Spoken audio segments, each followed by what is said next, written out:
O som das taças de cristal tilintando parecia uma sinfonia macabra aos ouvidos de Isabela. O salão de festas da suntuosa fazenda Boa Vista, no interior de São Paulo, exalava o perfume enjoativo de milhares de orquídeas brancas importadas. Luzes douradas refletiam nas joias das mulheres da alta sociedade. Isabela, equilibrando uma pesada bandeja de prata, sentiu o ar abandonar seus pulmões. Ali, sob o arco florido, estava o noivo, o homem que a fizera chorar lágrimas de sangue, o homem cujo túmulo ela visitara, seu marido. Antes de vestir o uniforme de garçonete com cheiro de lavanderia industrial, Isabela conheceu o topo do mundo. Ela era uma promessa do tênis nacional, dona de uma vida confortável e de sonhos ambiciosos. Quando Rafael cruzou seu caminho, ele não ofereceu apenas amor, ofereceu um império. Eles viveram uma paixão avassaladora, coroada com um casamento de cinema e 2 filhos lindos. Mas a ilusão de segurança desmoronou em uma única noite de terror. Rafael desapareceu em um mar de dívidas e escândalos, deixando para trás um suposto suicídio que destruiu a alma de Isabela, condenada a recomeçar do zero, limpando o chão que antes pisava com saltos de grife. Ela forjou uma armadura de gelo para proteger seus filhos. Hoje, o destino decidiu testar a resistência dessa armadura da forma mais cruel possível. A respiração de Isabela travou na garganta, formando um nó doloroso que a impedia de engolir. A bandeja de prata em suas mãos começou a tremer, fazendo as taças de champanhe baterem umas nas outras em um ritmo frenético. Seus olhos castanhos, arregalados pelo mais puro pânico e choque, estavam fixos no homem no altar. Ele vestia um terno Armani sob medida, com o cabelo milimetricamente alinhado e aquele mesmo sorriso arrogante que ela conhecia tão bem. Era Rafael, o homem que ela chorou, o homem que o Estado brasileiro declarou morto há 2 anos. A confusão ao redor era ensurdecedora, com a banda tocando uma melodia suave e os convidados rindo alto. Um impulso primitivo tomou conta do corpo de Isabela.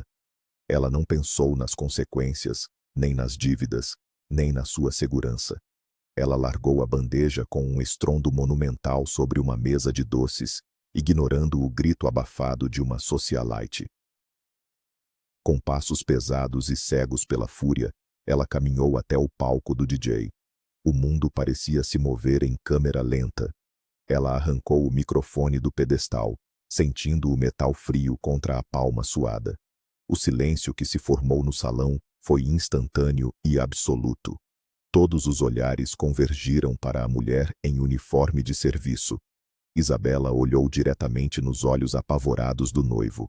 Com uma voz que ecoou como um trovão, ela proferiu palavras que despedaçaram a farsa. Meus parabéns ao noivo, que conseguiu voltar dos mortos. Pena que esqueceu de avisar sua esposa e seus 2 filhos, que ainda choram por você. O microfone caiu no chão com um baque surdo. O caos que se seguiu foi indescritível. Gritos abafados, murmúrios histéricos e o som de saltos batendo contra o piso de mármore formaram uma cacofonia insuportável. Antes que Isabela pudesse processar o peso de suas próprias palavras, mãos rudes agarraram seus braços. Era Tiago, o gerente do buffet, com o rosto vermelho como um pimentão, as veias do pescoço pulsando de ódio. Ele a arrastou violentamente pelos corredores luxuosos até a área de serviço, jogando-a sem a menor cerimônia em um sofá velho de courino na despensa. O cheiro forte de desinfetante e cebola crua invadiu as narinas de Isabela, misturando-se ao gosto de bile na sua boca. Você enlouqueceu de vez, Tiago berrava, cuspindo as palavras enquanto andava de um lado para o outro no espaço apertado. Você tem noção de quem são essas pessoas? Você acabou de destruir um casamento de milhões, sua incompetente. Isabela não recuou. Ela ergueu o queixo, os olhos faiscando com uma fúria antiga e reprimida. Ela conhecia aquele mundo melhor do que ele. Até pouco tempo atrás, ela contratava pessoas como Tiago para servir seus convidados em mansões nababescas. Aquele homem ali fora é meu marido. Ela falou com uma frieza cortante, a voz baixa, mas firme como aço. Ele forjou a própria morte e me deixou na miséria. Tiago parou de andar, piscando os olhos atônitos. Você está drogada. Bebeu o champanhe dos convidados. Ele não quis acreditar. O olhar cínico do gerente foi a gota d'água. Isabela percebeu que ninguém ali a ajudaria. Ela estava sozinha no covil dos leões, e Rafael certamente mandaria seus capangas atrás dela em questão de minutos. A adrenalina corria pelas veias de Isabela como fogo líquido. Ela não podia ficar ali. Tiago continuava gritando ameaças sobre processos e demissão por justa causa, mas o som de sua voz foi se tornando um zumbido distante. O instinto maternal falou mais alto. Ela precisava proteger Lucas e Mateus. Se Rafael teve a frieza de fingir a própria morte, do que mais ele seria capaz? Com um empurrão brusco, ela tirou o gerente de seu caminho. Ele cambaleou, batendo as costas em uma prateleira de panelas industriais que caíram com um estrondo ensurdecedor. Isabela correu. Ela arrancou o avental branco manchado de vinho e o jogou em uma lixeira gigante. Agarrou sua mochila velha no armário dos funcionários e disparou em direção à porta de saída dos fundos. O vento gelado da noite paulistana bateu em seu rosto como um chicote. O chão de paralelepípedos estava escorregadio por causa de uma garoa fina e persistente. Ao longe, ela ouviu portas se abrindo violentamente e passos pesados correndo em sua direção. Eram os seguranças do evento. Homens enormes de terno preto, pagos para resolver problemas de forma rápida e silenciosa. O coração de Isabela batia tão forte que parecia querer quebrar suas costelas. Ela usou toda a sua agilidade de ex-atleta. Desviou de caçambas de lixo e pulou sobre poças de água suja. A escuridão do beco atrás da fazenda era sua única aliada. Ela precisava chegar à rodovia e sumir do mapa antes que os faróis dos carros pretos a alcançassem. A perseguição pelos arredores da propriedade foi implacável. Os seguranças tinham lanternas potentes que cortavam a escuridão como lâminas brancas. Isabela se espremeu atrás de uma pilha de paletes de madeira apodrecida, prendendo a respiração. O cheiro de terra molhada e mato amassado enchia seus pulmões. Ela ouviu a respiração ofegante de um dos brutamontes, passando a poucos centímetros de seu esconderijo. O rádio no ombro do homem emitiu um chiado estático, seguido de uma ordem para vasculhar o perímetro oeste. Assim que ele virou a esquina, Isabela disparou na direção oposta. Ela correu até seus pulmões queimarem e suas pernas fraquejarem. Atravessou um campo aberto, sentindo o barro afundar em seus sapatos baratos. As luzes de um shopping center de beira de estrada brilharam ao longe como um farol de esperança. Ela forçou o corpo ao limite, cruzando a pista dupla da rodovia, enquanto carros buzinavam furiosamente. Entrou pelas portas automáticas do shopping como um animal encurralado. O ar-condicionado frio contrastou com seu corpo fervendo de suor. O barulho da praça de alimentação, com famílias comendo hambúrgueres e adolescentes rindo, parecia um universo paralelo absurdo. Isabela caminhou rapidamente, com a cabeça baixa, até o corredor dos cinemas. Entrou no banheiro feminino mais distante, trancou-se na última cabine e desabou no chão de azulejo frio. Suas mãos tremiam incontrolavelmente, enquanto ela tentava abafar os soluços com a manga da blusa. Ela precisava de um plano. Sentada no chão imundo do banheiro, o tempo pareceu parar. As lembranças invadiram sua mente com uma violência indomável. 8 anos antes, a vida era um conto de fadas banhado a sol e promessas. Isabela era a estrela em ascensão do tênis brasileiro, colecionando troféus e admiradores. Tudo mudou na noite de um baile de gala no Copacabana Palace, no Rio de Janeiro. Ela usava um vestido vermelho esvoaçante, sentindo-se a dona do mundo após uma vitória importante. Foi lá que Rafael a viu. Alto, com ombros largos e um charme predatório, Ele se aproximou com a confiança de alguém que está acostumado a comprar o mundo. Ele se apresentou como um investidor do mercado financeiro, dono de construtoras e fundos imobiliários. A voz dele era um veludo perigoso, o sorriso, uma armadilha perfeita. Isabela, fascinada por aquele poder magnético, deixou-se levar.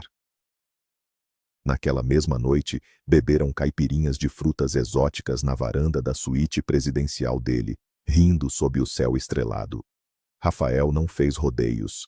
Ele a queria, e a queria para sempre. Nos dias que se seguiram, ele a inundou com presentes caros, jantares em restaurantes exclusivos nos Jardins, em São Paulo, e viagens de helicóptero no fim de semana. Era um furacão de luxo que a deixou desorientada e completamente apaixonada. Ele prometeu que ela nunca mais precisaria se preocupar com nada na vida. E ela, na ingenuidade de seus 20 e poucos anos, acreditou. A rapidez com que o relacionamento avançou foi assustadora, mas embriagante. Em menos de um mês, Rafael a levou para conhecer seus pais. Eles viajaram de carro até uma cidadezinha pitoresca no interior de Minas Gerais, famosa por suas fazendas históricas. A casa era um casarão colonial impecável, cercado por plantações de café e jabuticabeiras. Os pais dele eram a imagem da simplicidade acolhedora. Dona Marta, uma senhora de cabelos brancos e sorriso doce, serviu pão de queijo quentinho e bolo de fubá, abraçando Isabela como se fosse uma filha perdida. O seu João, um senhor calado de mãos grossas, falava com orgulho do filho que venceu na cidade grande. Isabela ficou encantada. Como um homem tão poderoso podia vir de uma família tão humilde e amorosa? Ela se sentiu segura. O contraste entre a riqueza obscena de Rafael e a simplicidade de suas raízes a convenceu de que ele era um homem de bom coração. O pedido de casamento veio naquela mesma viagem, sob a sombra de uma figueira centenária. Rafael entregou-lhe um anel de diamante que capturava a luz do sol, prometendo construir uma família perfeita. Isabela disse sim com lágrimas nos olhos, ignorando os pequenos sinais de controle que ele já começava a demonstrar. A paixão cegava qualquer desconfiança. Ela estava prestes a entrar em um labirinto dourado, sem perceber que as portas se fechariam atrás dela para sempre. O casamento foi o evento do ano, um espetáculo de ostentação que parou a cidade de Trancoso, na Bahia. A praia particular foi cercada por tendas de seda branca que flutuavam com a brisa do oceano. Centenas de convidados, a maioria empresários, políticos e celebridades que Isabela mal conhecia, circulavam com taças de cristal. Havia uma verdadeira fonte jorrando champanhe francês ininterruptamente. O banquete contava com lagostas e caviar importado, servido por um exército de garçons impecáveis. Isabela usava um vestido de renda francesa que custava mais do que a casa onde ela cresceu. Ela sorria para as câmeras, deslumbrada, mas uma pequena ponta de solidão a cutucava. Seus próprios pais e velhos amigos pareciam deslocados e constrangidos em meio a tanto luxo. Quando questionou Rafael sobre seus convidados, ele apenas a silenciou com um beijo rápido e a ordem de aproveitar a noite, pois aquelas eram pessoas cruciais para os negócios. A festa durou até o amanhecer, com queima de fogos que iluminaram o céu do Nordeste brasileiro. Logo depois, embarcaram em um jato particular rumo à lua de mel na Riviera Francesa. O navio em que ficaram hospedados parecia uma cidade flutuante, um palácio de aço cortando as águas azuis do Mediterrâneo. Isabela se sentia uma rainha, mas o peso da coroa já começava a se anunciar de forma sutil em cada decisão que Rafael tomava por ela, sem nem mesmo perguntar sua opinião. Foi no terceiro dia de cruzeiro, enquanto atracavam em Mônaco, que Isabela sentiu o primeiro enjoo. A visão de um maravilhoso petit gâteau na mesa do café da manhã fez seu estômago revirar violentamente. Ela empurrou o prato de porcelana, pálida. Rafael, com uma carranca instantânea, ordenou que o médico do navio fosse chamado à suíte imediatamente, distribuindo notas de euros para agilizar o atendimento. O diagnóstico foi rápido e comemorado com mais champanhe caro. Ela estava grávida. Rafael celebrou como um imperador que acabava de garantir a sucessão de seu trono. Naquela mesma tarde, enquanto ele fazia longas e misteriosas ligações no convés superior, Isabela conheceu uma figura singular no salão de chá. Era Dona Catarina, uma senhora de postura régia, descendente de uma antiga linhagem da aristocracia luso-brasileira que se exilou na Europa. Dona Catarina usava luvas de seda e bebia chá com uma elegância que dinheiro novo não conseguia comprar.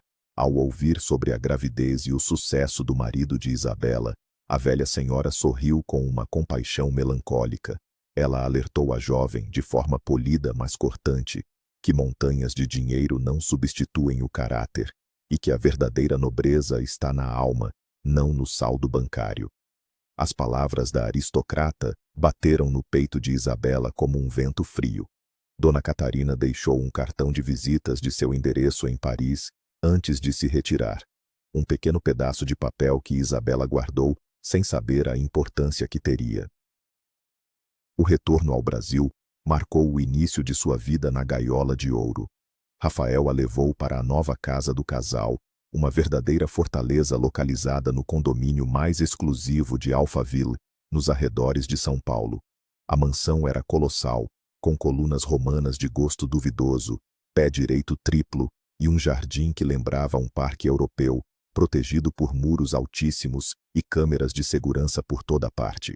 Havia piscinas aquecidas, uma adega subterrânea e um pequeno batalhão de empregados circulando silenciosamente. Isabela tentou explorar os limites de sua nova propriedade, mas logo descobriu que, além do bosque particular no fundo do terreno, a mata nativa era densa e impenetrável. Quando expressou preocupação com a segurança daquele bosque, Rafael riu com desdém, garantindo que nenhuma mosca entrava ali sem que seus guardas armados permitissem. Aos poucos, Isabela abandonou o tênis. As raquetes ficaram juntando poeira no armário. Ela engravidou do segundo filho pouco depois de Lucas nascer.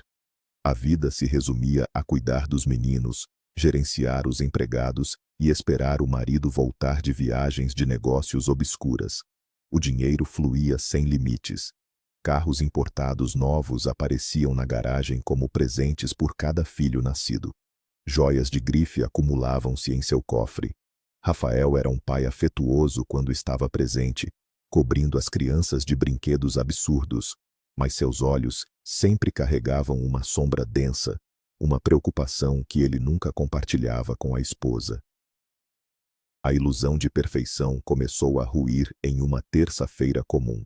Rafael chegou em casa no meio da tarde, algo que nunca acontecia.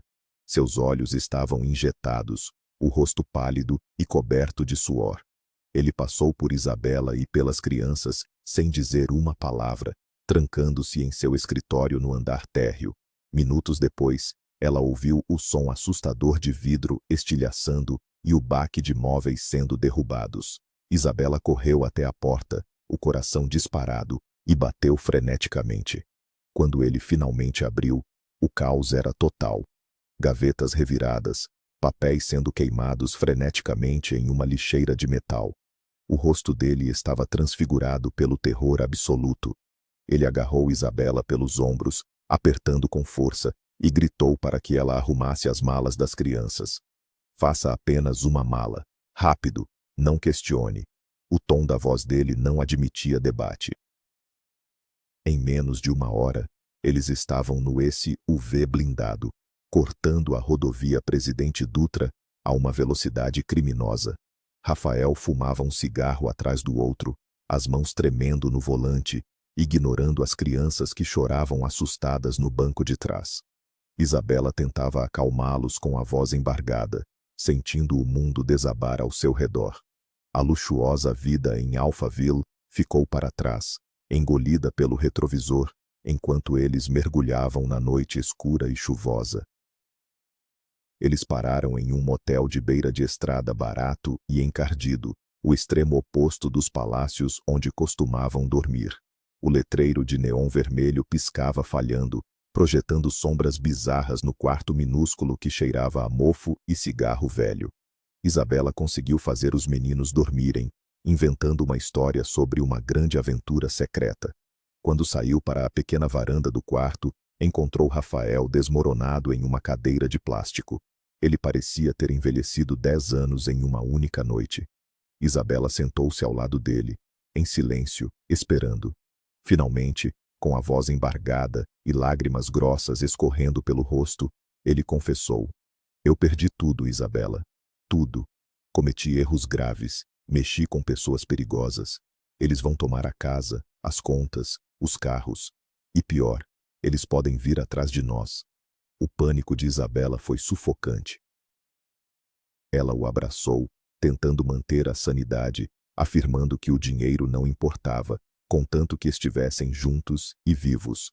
Rafael chorou como uma criança em seu colo, um choro de puro desespero.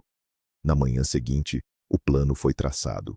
Ele os deixaria em um aeroporto pequeno e voariam para o Nordeste para se esconderem em uma pousada isolada. Ele ficaria para trás, tentando liquidar o que restava dos bens e limpar a bagunça antes de se juntar a eles. Foi a última vez que Isabela o viu. Ele acenou pelo vidro do saguão do aeroporto, uma figura solitária e derrotada, antes de desaparecer na multidão. Os dias na pousada barata foram uma tortura psicológica. Rafael ligava de números desconhecidos, sempre apressado, garantindo que as coisas estavam se resolvendo.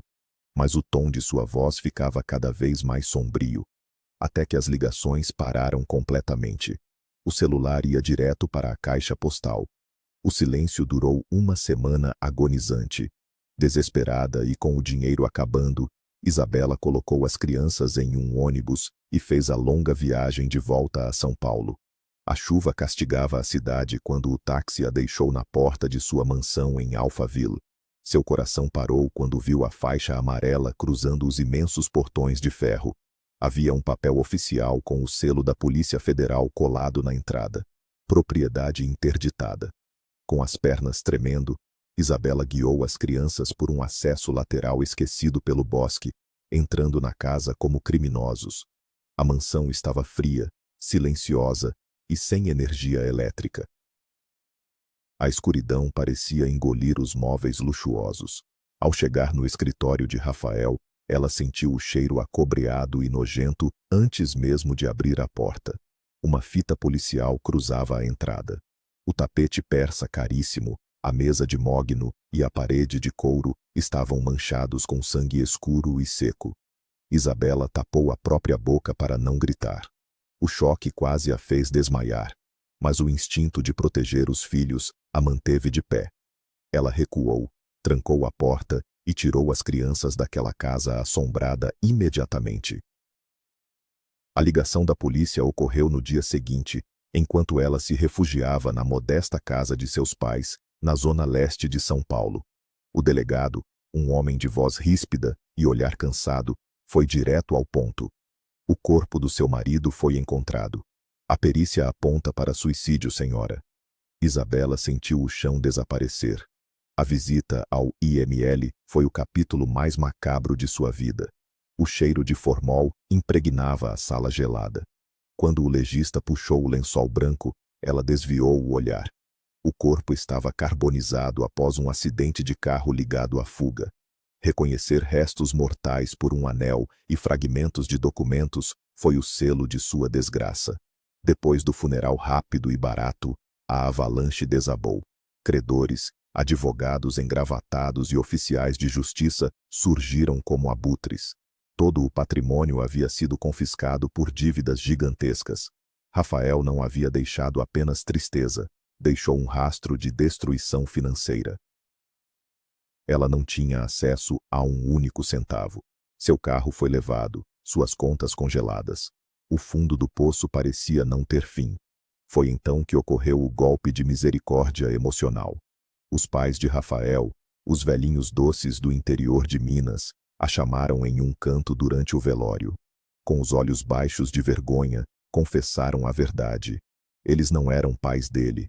Eram atores contratados, pagos mensalmente para manter a farsa de uma família de origem humilde.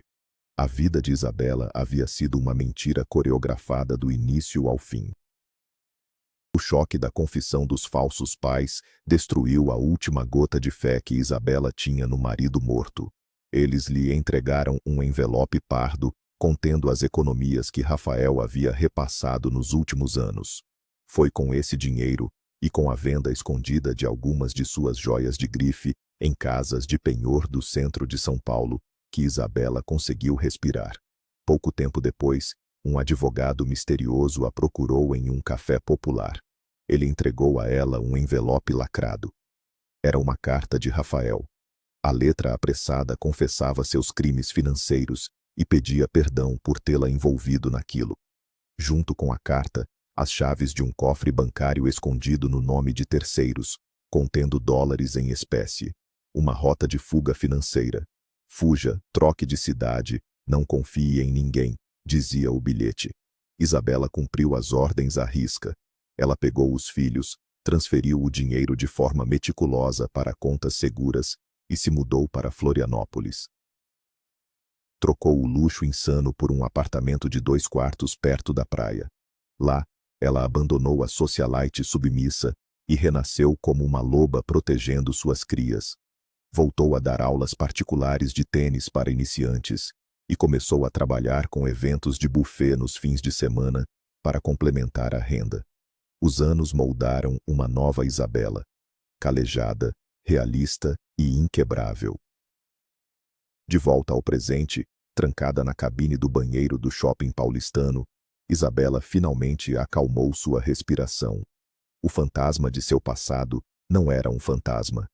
Rafael estava vivo, rico novamente e casando com outra mulher na alta sociedade de São Paulo.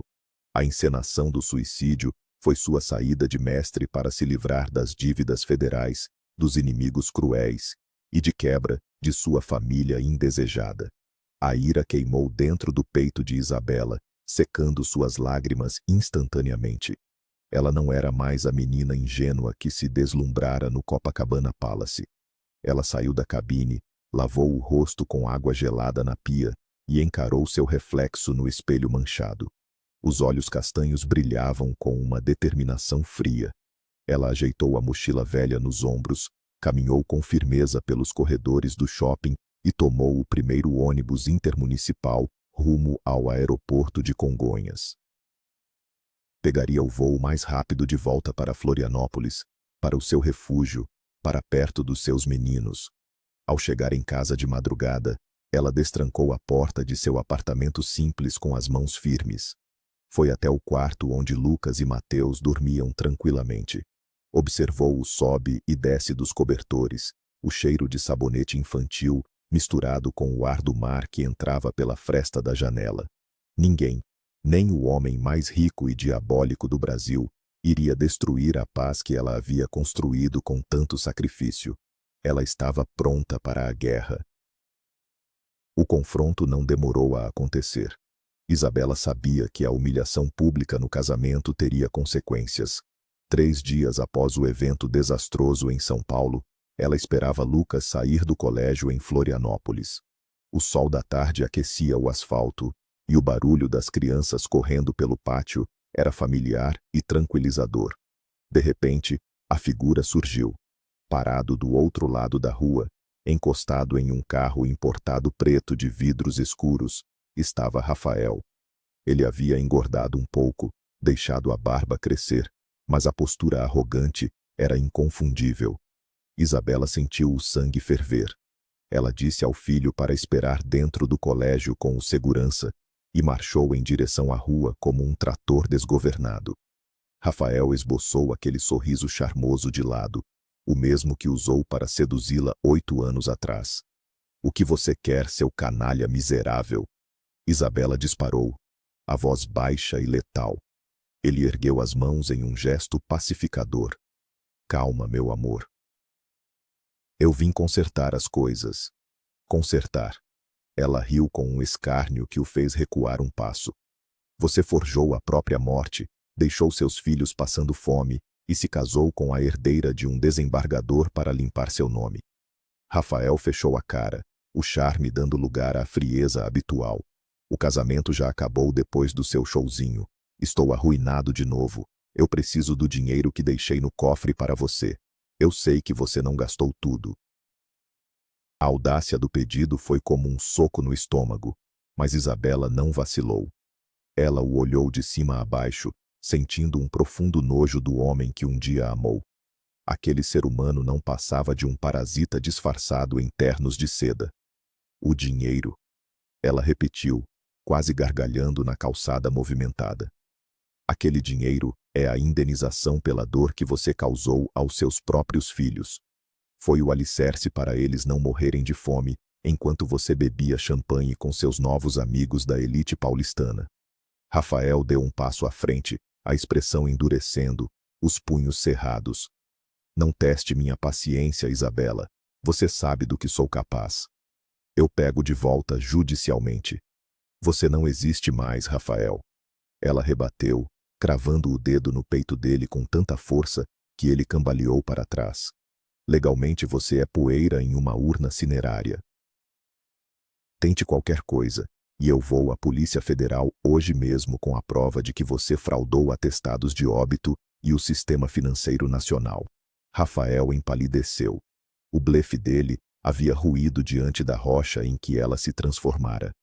Se você chegar perto dos meus filhos mais uma vez, se você respirar o mesmo ar que a gente, eu juro que te destruo. Ela virou as costas, sentindo-se mais leve do que em anos. O fantasma de seu passado, finalmente, havia sido exorcizado à luz do dia. Ela atravessou a rua, abraçou Lucas e foram caminhando para casa, deixando o homem patético para trás. Os anos voaram como folhas no vento de outono após aquele dia decisivo. Isabela manteve a promessa feita a si mesma. O foco absoluto de sua vida passou a ser o desenvolvimento e o bem-estar de seus filhos. Lucas, o mais velho, herdou o talento atlético da mãe. Com treinos exaustivos, sob a supervisão rigorosa de Isabela, ele rapidamente subiu no ranking nacional juvenil de tênis. Mateus seguia o mesmo caminho, demonstrando uma agressividade controlada nas quadras que chamava a atenção de patrocinadores. Isabela usou as economias do passado sombrio exclusivamente para financiar treinadores de elite, fisioterapeutas e passagens aéreas para os garotos competirem internacionalmente. Ela continuou trabalhando muito, liderando clínicas de tênis em clubes tradicionais de Santa Catarina. O sucesso voltou a bater em sua porta, não mais trazido pelas mãos de um homem poderoso, mas construído com seu próprio suor e lágrimas. Em um fim de tarde dourado, a federação ligou confirmando a classificação de Lucas para um dos torneios juvenis mais prestigiados da Europa, que seria disputado nas famosas quadras de Saibro de Paris. A casa explodiu em comemoração. Eles fariam as malas e atravessariam o oceano, não mais como refugiados de um passado sombrio, mas como vencedores. A vida, com suas reviravoltas imprevistas, estava prestes a entregar a Isabela um presente que ela jamais ousou pedir novamente. O ar de Paris na primavera tinha um cheiro doce de flores de laranjeira e pães recém-saídos do forno. A energia do torneio era eletrizante. O complexo esportivo fervilhava com atletas do mundo todo, treinadores nervosos e jornalistas com câmeras enormes. Lucas avançou nas primeiras rodadas do torneio juvenil, mostrando um jogo sólido no fundo da quadra. Em um final de tarde após uma vitória exaustiva, Isabela, Lucas e Mateus decidiram jantar em um charmoso bistrô nas proximidades de Roland Garros. As luzes amarelas do local refletiam nas taças de vinho tinto. "Mãe, olha quem está ali", sussurrou Lucas, agarrando o braço de Isabela e apontando disfarçadamente para uma mesa no canto escuro do restaurante. "É o Henrique Tavares." Isabela apertou os olhos para enxergar. Ela conhecia o nome. Henrique era uma lenda viva do tênis mundial, um atleta com cidadania franco-brasileira que havia vencido múltiplos Grand Slams. conhecido tanto por sua técnica letal na quadra, quanto por sua postura cavalheira fora dela. Ele estava sentado sozinho, bebendo uma água com gás e analisando algo no celular. Vá lá falar com ele, filho, incentivou Isabela, sorrindo do nervosismo do menino. Lucas respirou fundo, endireitou a jaqueta do agasalho esportivo e marchou em direção ao ídolo. Isabela e Mateus ficaram observando de longe, imaginando que o garoto receberia no máximo um autógrafo apressado. Para a surpresa total de Isabela, alguns minutos depois, Lucas estava voltando para a mesa com um sorriso que ia de orelha a orelha. E não estava sozinho. O campeão mundial caminhava logo atrás dele, com passadas largas e elegantes. Henrique era mais impressionante de perto. Alto, com ombros atléticos marcados sob uma camisa de linho azul marinho, os cabelos levemente grisalhos nas têmporas e um sorriso franco que iluminava o ambiente. Ele se aproximou da mesa com uma naturalidade encantadora. Boa noite. Perdoem a invasão. Saudou ele com um português perfeito, mas com um sutil sotaque europeu.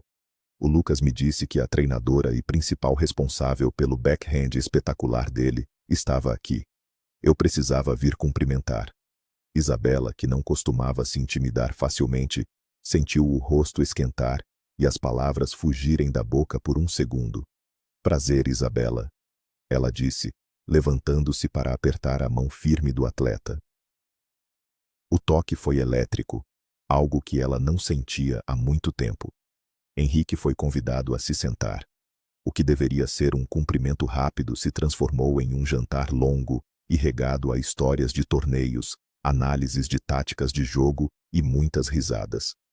Henrique contou sobre sua infância dividida entre o Brasil e a França e mostrou um interesse genuíno pela trajetória da família de Isabela.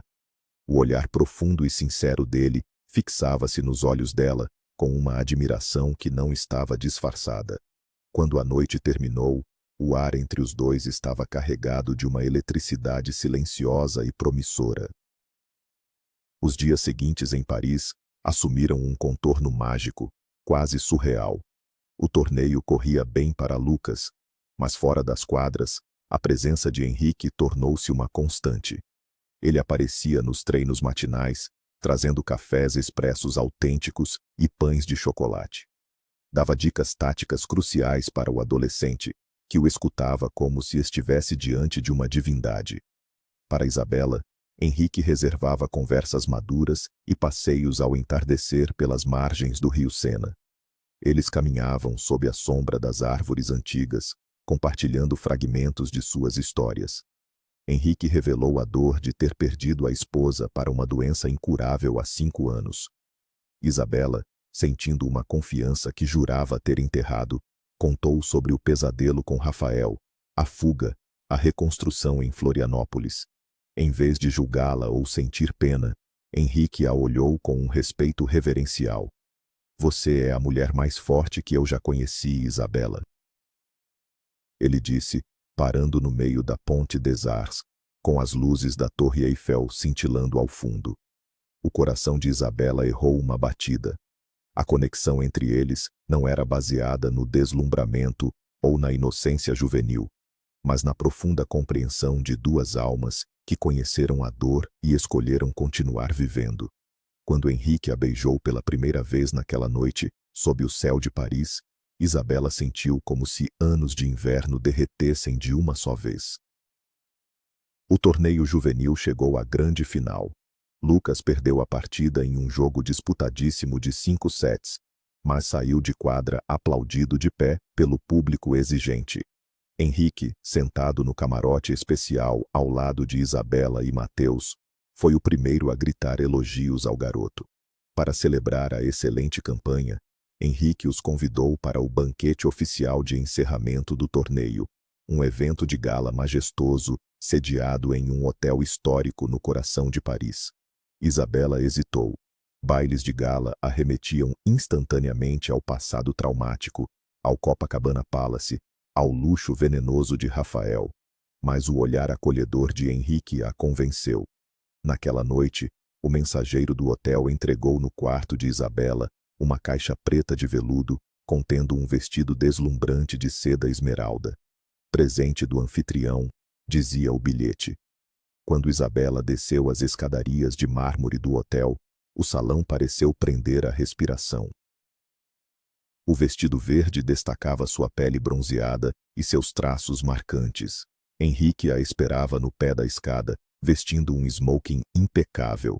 Ele ofereceu o braço a ela, com um sorriso que prometia segurança. Você está absolutamente magnífica, ele murmurou em seu ouvido, causando arrepios por toda a extensão de sua espinha.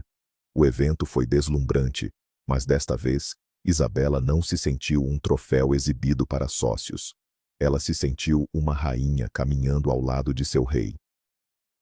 Durante o suntuoso jantar regado a vinhos de safras raras, Henrique manteve a mão sobre a de Isabela sob a mesa com toalha de linho engomado. Os discursos foram feitos, brindes foram erguidos e a pista de dança se abriu.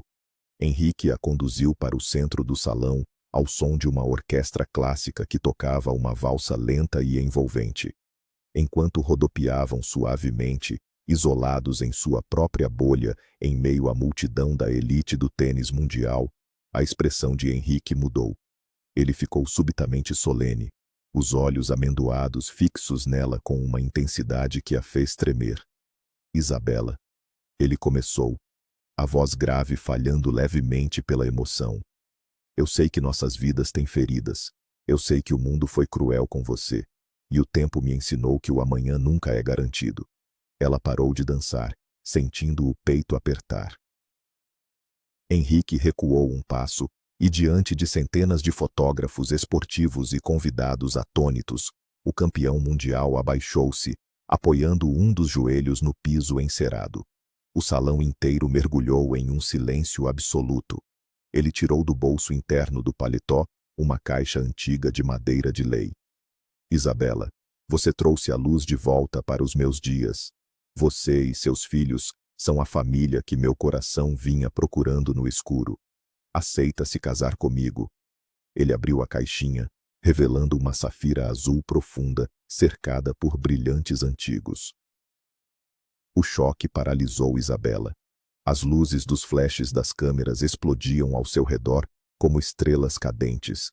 O pânico primitivo, o medo de ser novamente enganada por um cenário perfeito, gritou em sua mente. Ela piscou rapidamente, lágrimas quentes ameaçando transbordar. As memórias do altar em São Paulo, da farsa de Trancoso, do abandono no motel bateram à porta. Tudo isso está acontecendo rápido demais, pensou. Com um sobressalto, ela puxou a mão da de Henrique, murmurou um pedido de desculpas inaudível e fugiu. Ela correu pelo salão de baile, levantando a saia de seda esmeralda, ignorando os sussurros assustados dos convidados. Henrique chamou seu nome, mas ela já havia cruzado as pesadas portas duplas de mogno, desaparecendo nos corredores do hotel. Encontrou um terraço isolado com vista para as ruas de Paris e encostou-se no parapeito de pedra gélida, respirando com dificuldade. O ar frio da noite cortou seus ombros nus. Os demônios do passado rugiam alto, dizendo-lhe que ela não merecia a felicidade, que os contos de fadas sempre terminavam em sangue e traição. Minutos depois, passos suaves ecoaram pelo terraço. Henrique apareceu sem o paletó do smoking, segurando uma taça de água. Ele não parecia zangado, apenas profundamente preocupado. Ele parou a uma distância segura, oferecendo espaço. Eu sou um idiota, ele disse suavemente, quebrando o silêncio tenso. Fui egoísta e cego. Fui arrastado pela paixão e esqueci de respeitar o seu tempo, Isabela. Isabela olhou para ele, as lágrimas finalmente traçando caminhos silenciosos por seu rosto maquiado. Não é você, Henrique. A voz dela saiu frágil, vulnerável. É o espelho. Eu tenho pavor de acreditar em promessas bonitas. Eu casei com uma mentira no passado e quase perdi meus filhos por causa disso. Eu não posso mergulhar de cabeça. Henrique concordou lentamente com a cabeça. Ele caminhou a passos curtos, parando ao lado dela. ambos olhando para as luzes da cidade. Eu não sou o fantasma que te assombra, Isabela. E eu jamais te pediria para esquecer sua intuição. Fique com a aliança, não como uma promessa de casamento imediato, mas como uma garantia das minhas intenções. Leve o tempo que precisar. Anos, se for necessário. Eu estarei aqui, torcendo pelo Lucas nas arquibancadas e esperando por você. Ele colocou a caixinha de madeira delicadamente sobre a mureta de pedra, bem ao lado da mão dela. O gesto não carregava posse, apenas uma paciência infinita e um respeito monumental. Aquele ato desmontou todas as defesas de Isabela. Ele não estava tentando comprá-la ou dominá-la, ele estava apenas amando-a de verdade. Ela olhou para a safira azul e depois para os olhos do campeão. Uma sensação de paz quente e reconfortante tomou conta do seu estômago. Ela pegou a caixinha, apertando-a contra o peito, e sorriu com os olhos ainda marejados. No dia seguinte, longe das luzes da mídia esportiva e do frenesi do torneio, Henrique insistiu em cumprir uma promessa que fizera a Lucas e Mateus. Ele havia prometido levá-los para conhecer a propriedade de sua família no interior da França, um lugar que ele chamava de refúgio. O trajeto de carro durou pouco mais de 3 horas, cortando as pitorescas rotas do Vale do Loire. Campos de lavanda e vinhedos infinitos desenhavam uma paisagem que parecia pintada a óleo. Isabela, sentada no banco do carona, observava o perfil de Henrique, enquanto ele dirigia e conversava animadamente com os meninos no banco de trás. Pela primeira vez na vida, ela se sentia a caminho de um verdadeiro lar, não de uma prisão luxuosa. O carro finalmente entrou por enormes portões de ferro forjado e percorreu uma estrada de cascalho claro, ladeada por ciprestes centenários. A propriedade era um verdadeiro castelo histórico, o Château de Montfort, com paredes de pedra exposta, torres redondas e eras cobrindo as fachadas. Henrique parou o carro na entrada principal e ajudou todos a descerem. Bem-vindos ao lugar onde cresci. Ele anunciou com um orgulho modesto. Minha mãe insistiu muito para conhecer a mulher que conseguiu me fazer desmarcar 3 semanas de compromissos com patrocinadores. Isabela riu, sentindo um frio na barriga. Eles entraram pelo saguão principal, uma sala imponente com tetos abobadados e tapeçarias antigas. O som de passos leves e o bater rítmico de uma bengala de prata ecoaram pelo corredor de pedras. Isabela instintivamente endireitou a postura, sentindo a familiar insegurança de conhecer a sogra. Das sombras da galeria, surgiu uma figura que cortou a respiração de Isabela. Era uma senhora idosa, de postura excessivamente ereta e altiva, cabelos completamente brancos presos em um coque rigoroso e roupas elegantes de seda pura. A velha senhora parou no centro do salão, apoiando as 2 mãos, cobertas por luvas de veludo fino, sobre a cabeça da bengala. Henrique aproximou-se rapidamente e beijou o rosto da mãe com carinho. Mamã, quero apresentar-lhe Isabela e seus filhos, Lucas e Mateus. A senhora ergueu os olhos perscrutadores, fixando-os no rosto de Isabela. Os segundos se arrastaram pesados. De repente, as sobrancelhas da aristocrata se ergueram em puro reconhecimento, e um sorriso genuíno de alegria rompeu sua expressão severa. Os céus são caprichosos, murmurou a idosa com a voz trêmula, carregando o mesmo sotaque luso-brasileiro inconfundível. Ora, ora, se não é a minha jovem amiga do cruzeiro no Mediterrâneo. Isabela levou as mãos à boca, chocada além das palavras. Era Dona Catarina, a velha condessa do navio, a única pessoa que tentara abrir seus olhos para a verdade tantos anos atrás. O encontro inesperado transformou o imenso castelo de pedra em um ambiente familiar e afetuoso. Dona Catarina não conteve as lágrimas e abraçou Isabela com uma ternura de avó. Henrique olhava de uma para a outra, completamente perplexo, exigindo saber como a lenda do tênis mundial e a condessa rabugenta já se conheciam. Sentados na biblioteca ao redor de uma lareira acesa e bebendo conhaque antigo, Isabela e Catarina contaram a história de seu encontro fortuito em Mônaco. Catarina relembrou como enxergou o brilho opaco nos olhos do ex-marido rico de Isabela, reconhecendo imediatamente a arrogância doentia. Minha intuição de velha raposa nunca falha, disse a matriarca, erguendo a taça de cristal. Eu disse àquela jovem noiva que o dinheiro não comprava nobreza de espírito. Mas hoje, vendo a mulher extraordinária em que se transformou e os homens de honra que criou, vejo que a nobreza sempre esteve na sua alma, minha querida. O coração de Isabela transbordou.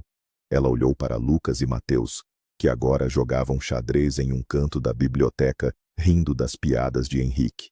A ferida do passado, a traição nojenta de Rafael, os anos de humilhação servindo mesas, tudo aquilo havia sido a forja violenta necessária para que ela chegasse exatamente até ali. O destino havia fechado seu ciclo com uma precisão cirúrgica e poética. Mais tarde, naquela noite iluminada pelas estrelas do interior francês, Isabela caminhou com Henrique pelos jardins do castelo. O perfume das rosas inebriava o ar. Henrique segurou suavemente suas mãos, olhando fundo em seus olhos. Mamã está absolutamente fascinada por você. E eu também estou. Você é a tempestade e a calmaria que eu precisava, disse ele, beijando os nós dos dedos dela com devoção.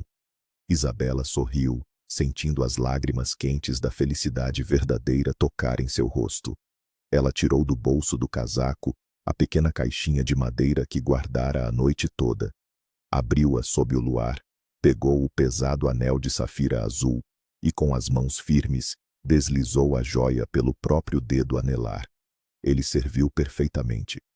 Henrique deixou escapar um suspiro surpreso, envolvendo-a em um abraço apaixonado que a levantou do chão. Não precisamos de pressa, Henrique. Ela sussurrou contra o pescoço dele. Mas eu quero construir essa vida com você. Quero cada manhã e cada dificuldade, de mãos dadas com você. Sob a luz prateada da lua do Vale do Loire, os fantasmas de São Paulo, o medo da miséria e a sombra da traição de Rafael desapareceram completamente. A garçonete assustada não existia mais. Em seu lugar, havia uma mulher empoderada, amada e profundamente vitoriosa. Ela finalmente havia encontrado o amor que não exigia sua submissão, mas que celebrava sua imensa força. Aquele jardim na França selou não apenas uma promessa de casamento, mas um juramento de recomeço. Isabela e Henrique caminharam juntos de volta para o salão aquecido do castelo, onde os filhos a aguardavam. Não haveria mais fugas noturnas desesperadas. Não haveria humilhação no altar de fazendas luxuosas. A vida lhe devolvera o dobro do que um dia fora roubado, porque ela nunca desistiu de lutar pela verdade e pela sua família. O império falso de Rafael ruiria e afundaria na irrelevância das ruas brasileiras, esquecido por todos, enquanto a história de Isabela e seus garotos seria escrita em quadras de saibro, nos sorrisos de Catarina e nos braços protetores de Henrique. Cada cicatriz daquela jornada agora brilhava com orgulho, compondo o belo e doloroso vitral de uma vida extraordinária e redimida. E assim, a tempestade cedeu lugar a um amanhecer radiante. A mulher que um dia teve o tapete puxado por quem mais confiava, encontrou não apenas o topo do mundo novamente, mas o amor verdadeiro onde menos esperava. A força inabalável de uma mãe reescreveu o destino de uma família inteira, transformando a dor da traição na mais bela história de superação. A vida, afinal, recompensa os corajosos e aqueles que não se deixam amargurar pelas rasteiras do caminho. E você, o que teria feito no lugar de Isabela ao ver o marido que julgava morto no altar? Deixe sua opinião nos comentários. Se você se emocionou com essa jornada de força, justiça e amor, não esqueça de deixar seu like, se inscrever no canal para não perder nossas próximas histórias cinematográficas e compartilhar esse vídeo com quem ama um final surpreendente. Um grande abraço e até a próxima aventura.